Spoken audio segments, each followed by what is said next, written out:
Good day everyone, I am Richie Maxine B. Manito and today I am going to discuss the sources of air pollution.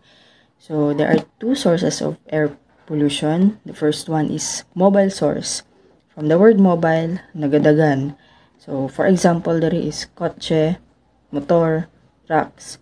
So there is a mobile source, any vehicle na nagaproduce og smoke para makadagan ang isa ka vehicle. So, once na mag-start ang engine, nagaproduce jug smoke ang kato na vehicle.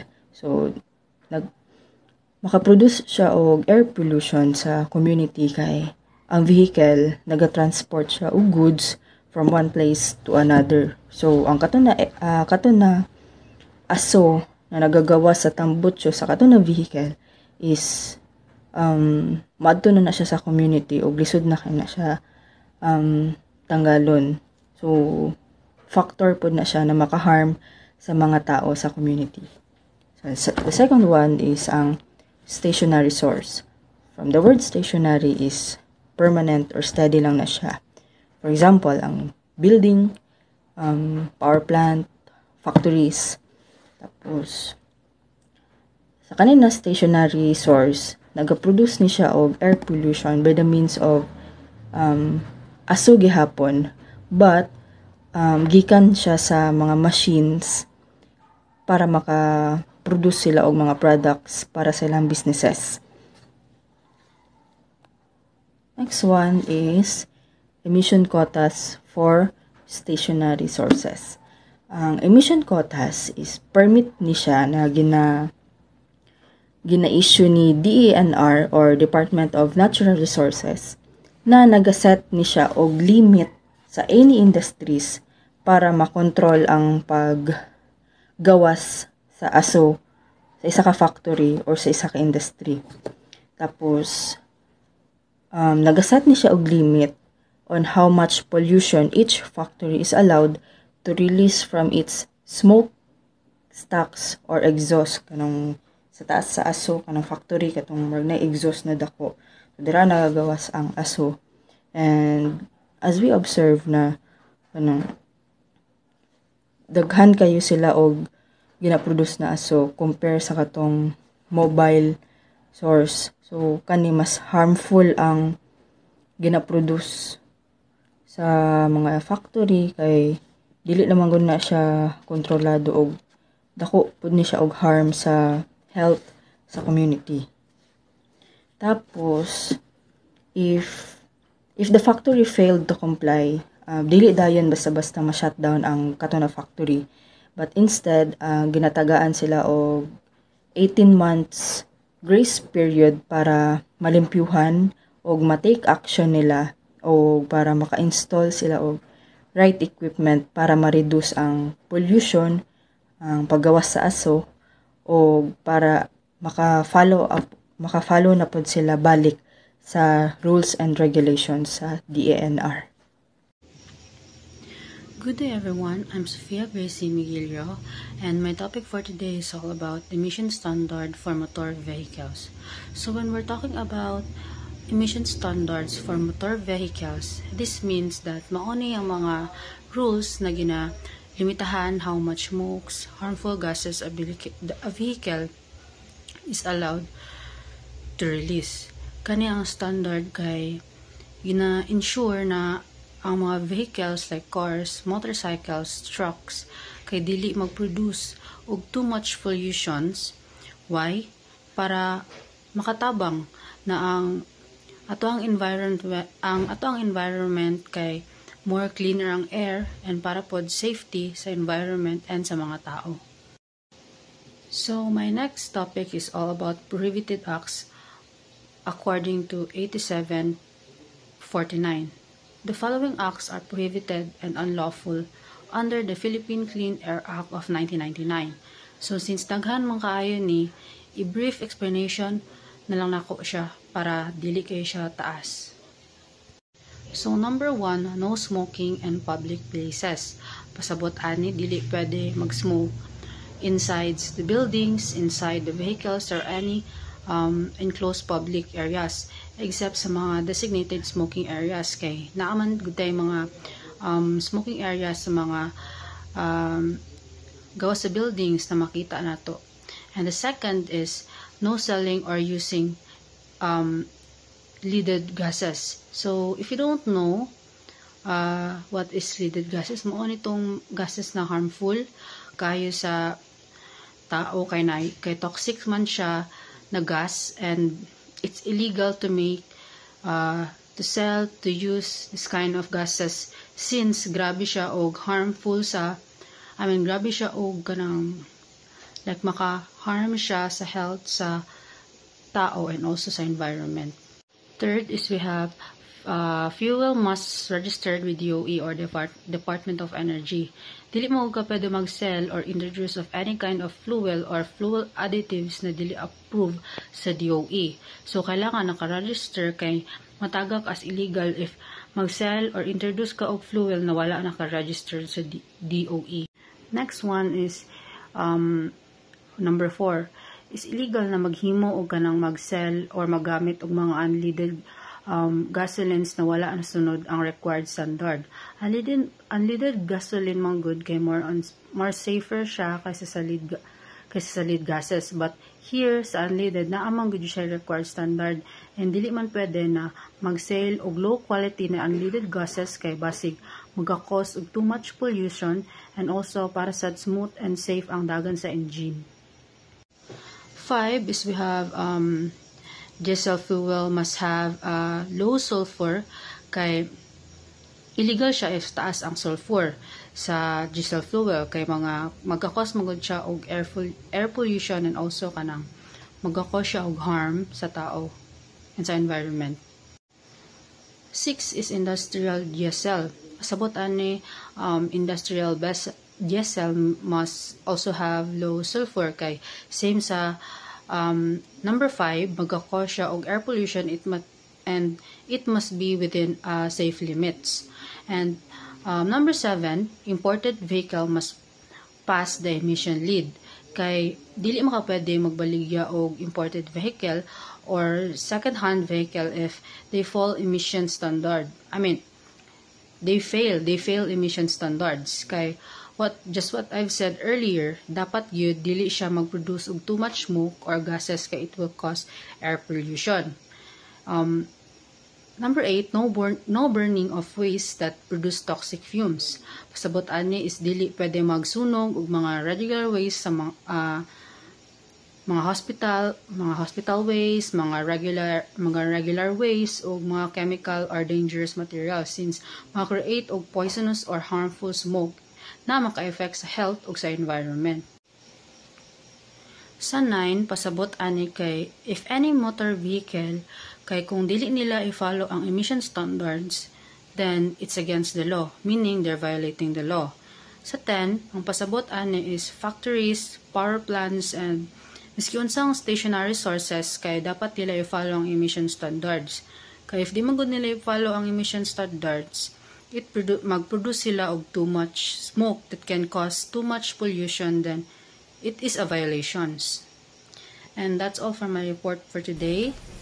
So Thank good you. day everyone, my name is Wainunabi Maturan, and to continue the report, I'll be discussing the Republic Act number 9275 or the Philippine Clean Water Act of 2004 that was signed on March 2, 2004 by former President Gloria Macapagal Arroyo. So, kanina law focuses on comprehensive water quality management in the country, and it aims to reduce water pollution, protect rivers and seas, and ensure that water is used responsibly for the benefit of communities and the environment. So RA 9275 defines beneficial use of water as the utilization of water or the environment in ways that support public welfare, safety, and health. So water can serve many purposes such as in domestic, agricultural, industrial, recreational, and more. So RA 9275 identifies several types of beneficial use. First is the use of water for domestic purposes. So, kanina water is ginagamit for basic household needs such as drinking, cooking, washing, bathing, watering home gardens and such. So, for example is, isa ka family gamit of tap water for kanang ilang imnon, magluto sila pagkaon, manghugas, and such. So next is a use of water for municipal purposes. So this refers to water supplied for the needs of a whole community. So example is atong local water district ga-provide og water sa tanan households, barangay halls, sa schools, sa public markets, and fire hydrants in the municipality. Third is the use of water for irrigation. So, water is ginagamit siya for producing agricultural crops. So, this is not only important for farmers but also sa tuang country for, of course, tuang food supply. So, example is, sa ka-farmer, gagamit og water from irrigation canals to water the rice fields, especially during kanang El Nino good nga season. Next is the use of water for power generation.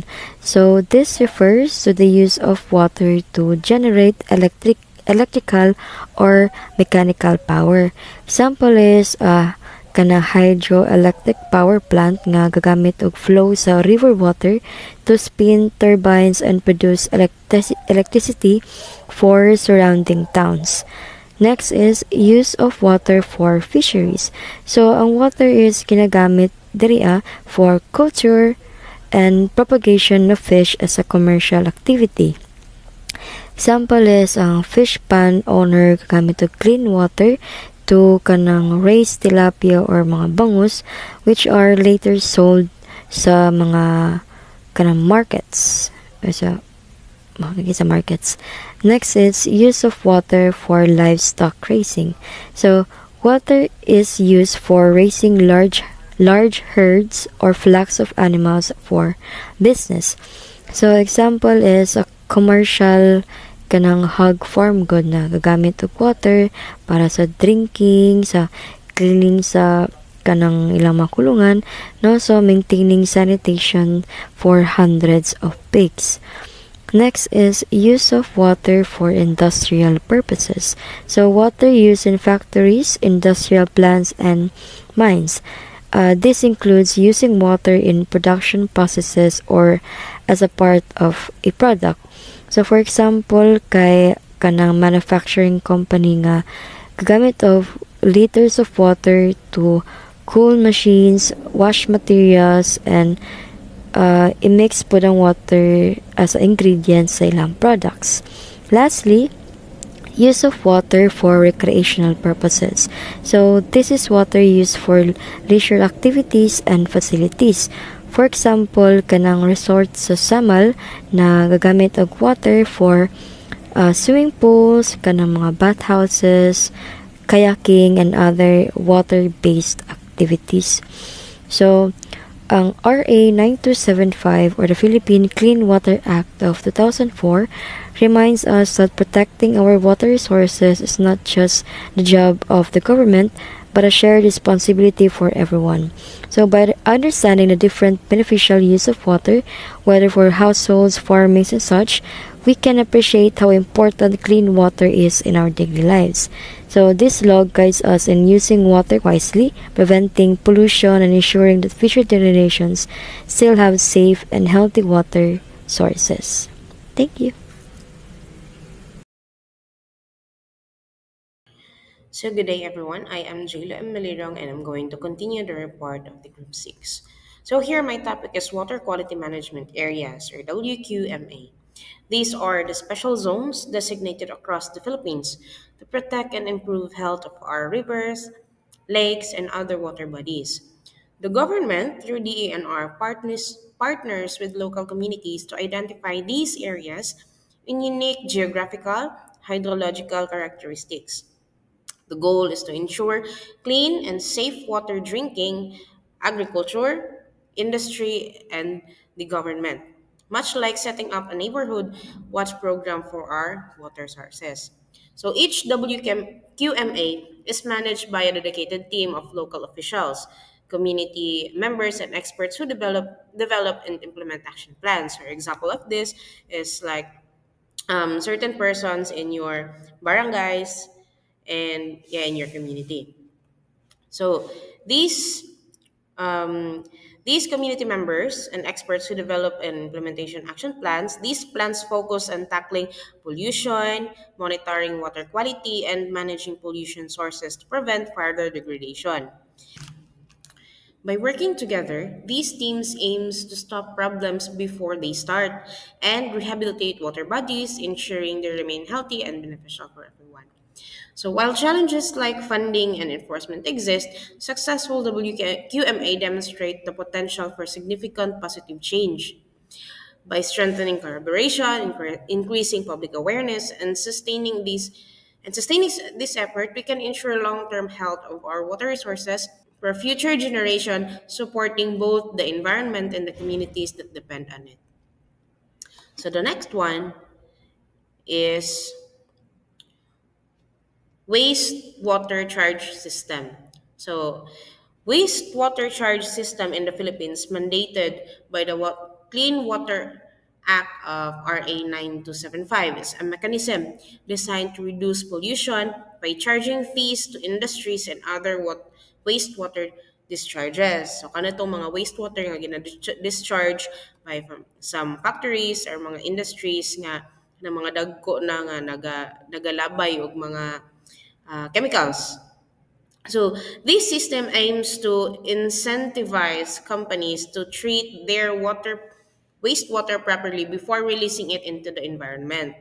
By making polluters financially responsible for the impact of their discharge, the government encouraged the adoption of cleaner production technologies and better wastewater management practices.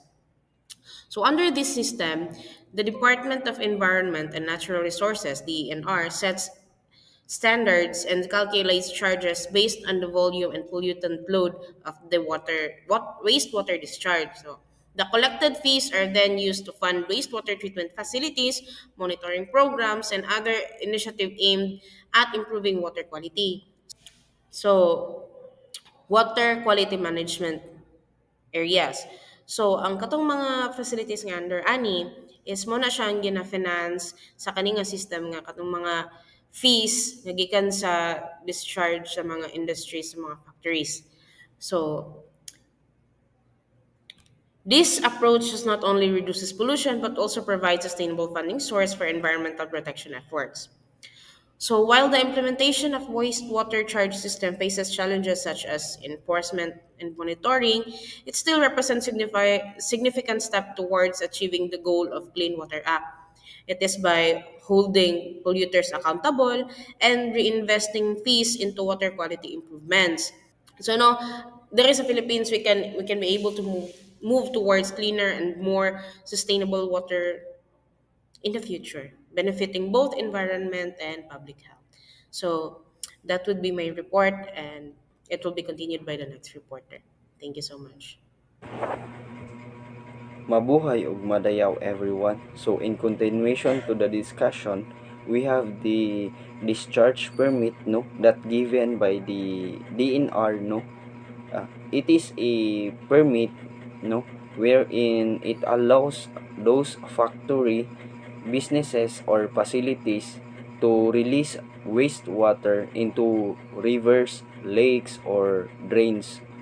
This permit also tell us how much wastewater they can release and what level of cleanliness that the wastewater must meet.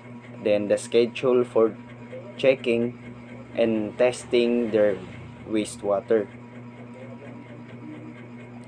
Before the DNR give this permit, of course, they have the basis or requirements. They encourage those businesses to use a clean and safe wastewater treatment so that the water they release will not harm the environment. The purpose of this permit is that to make sure that the wastewater is controlled, treated, and safe before it enters the environment. Then the next one, we have Prohibited Act according to RA 9275. So first one, we have the So ako na lang ni siyang i-summarize no para dili kay kuan. So kani siya, ang first one is mo ni siya tong nagabawal para maglabay or magtapon ng kahit anong mga kahit anong bagay or mga materials no na pwedeng magdulot ng pollution sa ating mga yung mga pagtatapon sa ating mga katubigan. Then ang sa number 2 naman is ito yung pagbabawal or hayaan na tumagas ang mga chemical or mga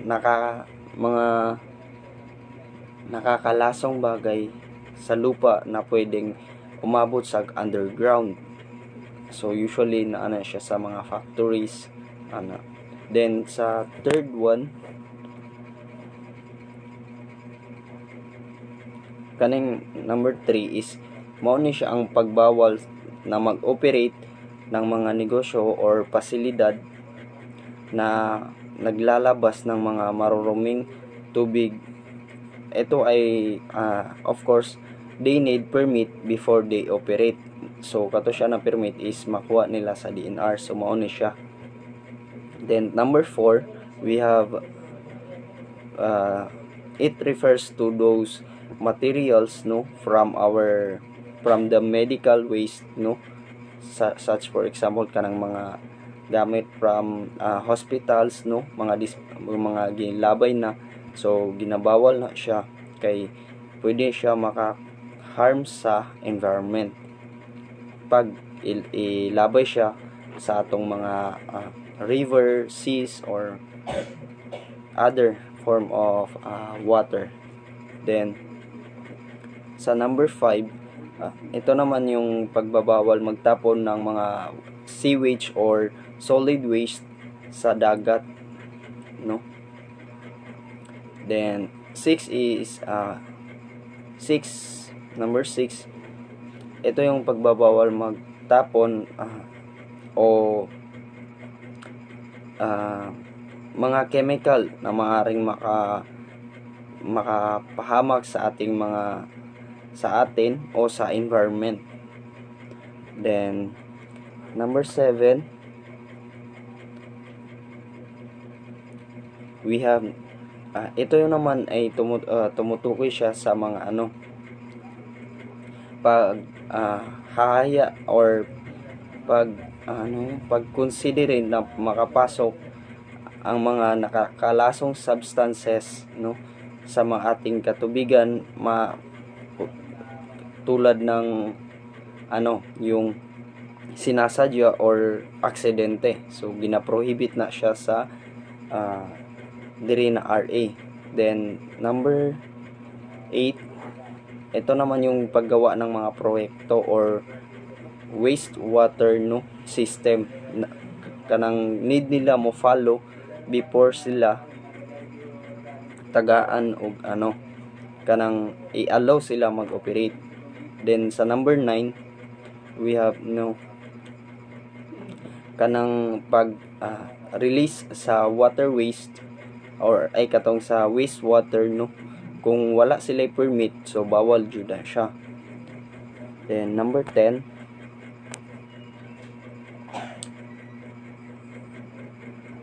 kaning number 10 is for LGU naman. Sa LGU kasi naga-follow jud na sila or dapat jud sila na sila gina-follow na water quality management plan. So the next one is number 11, mao ni siya ang katungkuan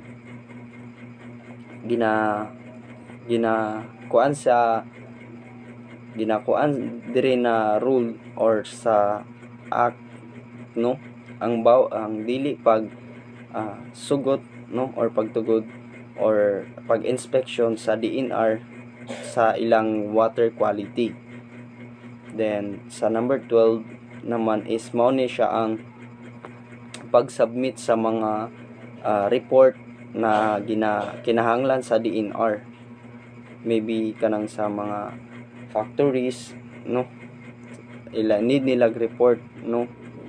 Then number 13, we have kani siya naman is mao ni siya tong ginapangayo pod, no, sa DNR sa according sa Philippine Clean Water Act, mga requirements nila ani or pagsumiti yapon sa report. Then number 14 is bawal yung magtalaga or ng mga pollution control officer kapag inutusan ng DNR. So ang DNR kay nagakuan jud sila mga pollution control officer sa mga facilities like sa factories or businesses. Then last one, we have kaning paggamit ginabawal sa paggamit sa booster pumps or kanang